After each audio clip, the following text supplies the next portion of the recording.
Hello बच्चों, स्वागत है आपके अपने यूट्यूब चैनल कन्हैया क्लासेस पर। जी हाँ, इस वीडियो में हम आपको बताएंगे कि आप गॉस की प्रमेय किसे कहते हैं और गॉस की प्रमेय को कैसे आप प्रूफ करेंगे। इस वीडियो में हम आपको बताएंगे।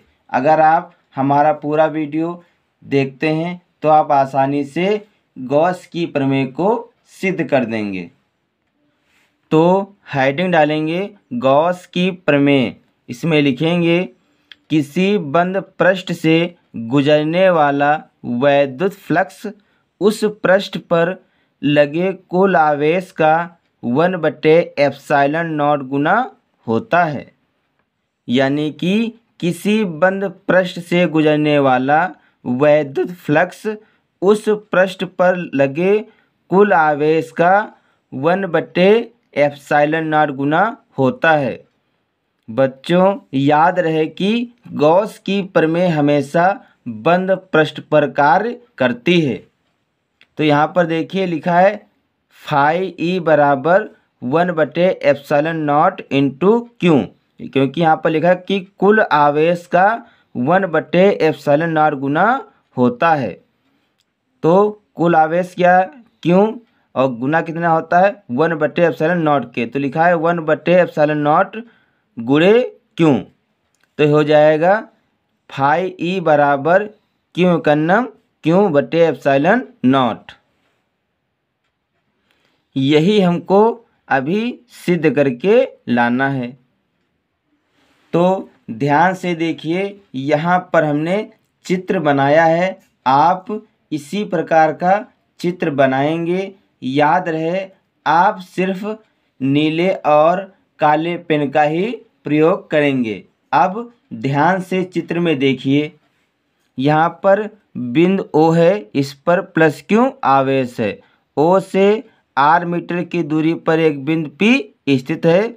यहाँ पर एक लघु क्षेत्रफल है dA और यहाँ पर तीव्रता है E। यहाँ पर देखिए dA वेक्टर और E वेक्टर के बीच में जो कोण बन रहा है, कितनी डिग्री बन रहा है? थीटा डिग्री का। और यहाँ पर एक घन कोण है डी ओमेगा। तो क्या करेंगे, सबसे पहले जो छोटा दिया है dA, ठीक, ये छोटा क्षेत्रफल है dA, इसका पहले वैद्युत फ्लक्स निकालेंगे। फिर हम क्या करेंगे, संपूर्ण पृष्ठ का वैद्युत फ्लक्स निकालेंगे। तो यहाँ पर लिखेंगे प्लस क्यू आवेश के कारण बिंदु P पर तीव्रता, यानी कि जो प्लस क्यू है इसके आवेश के कारण बिंदु P पर तीव्रता। तो इसका सूत्र होता है E बराबर 1/4πε0 इंटू Q/r²। तो ये सूत्र होता है, ये आपको याद कर लेना है। फिर लिखेंगे DA के द्वारा बिंदु O पर बनाया गया घन कोण, यानी कि जो हमारे DA, ये DA क्षेत्रफल है, इसके कारण बिंदु O पर बनाया गया घन कोण, यानी कि जो DA है इसके द्वारा बिंदु O पर बनाया गया घन कोण। तो इसका सूत्र होता है D ओमेगा बराबर DA cos θ/r²। अब लिखेंगे DA से गुजरने वाला वैद्युत फ्लक्स, यानी कि DA से गुजरने वाला वैद्युत फ्लक्स। तो यहाँ पर लिखेंगे D फाई E बराबर E vector into DA vector.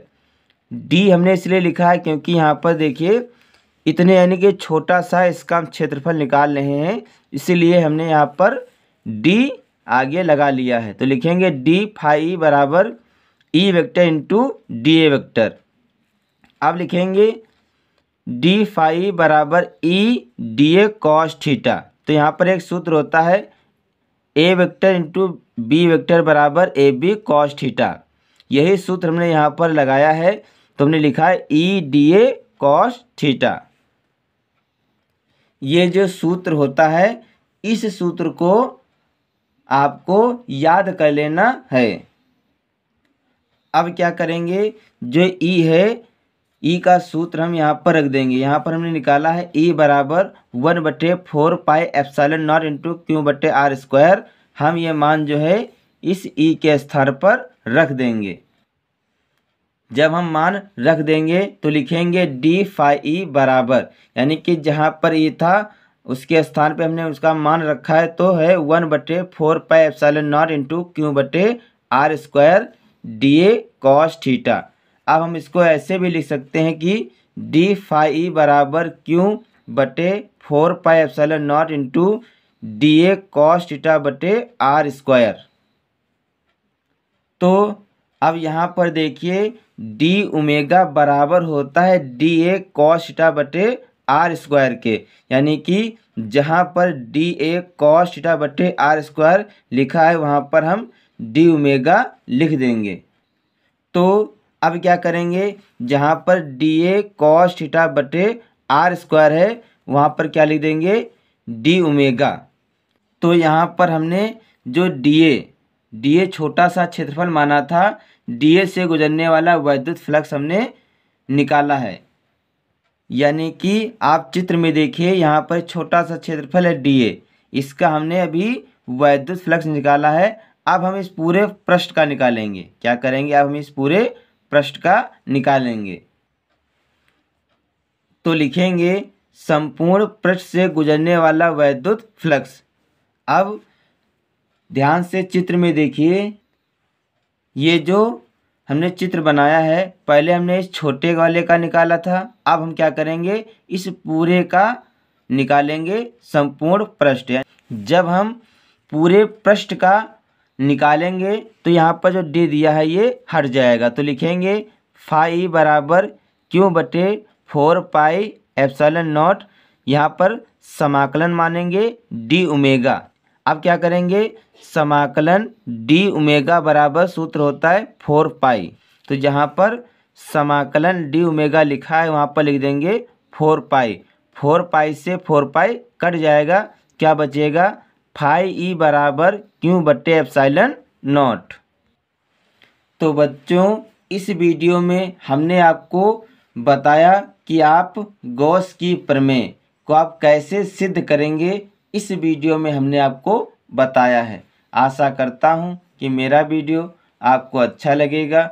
अगर मेरा वीडियो आपको अच्छा लगे तो इसे लाइक, शेयर और सब्सक्राइब ज़रूर करें। मिलते हैं अगले वीडियो में, तब तक के लिए जय हिंद, जय भारत।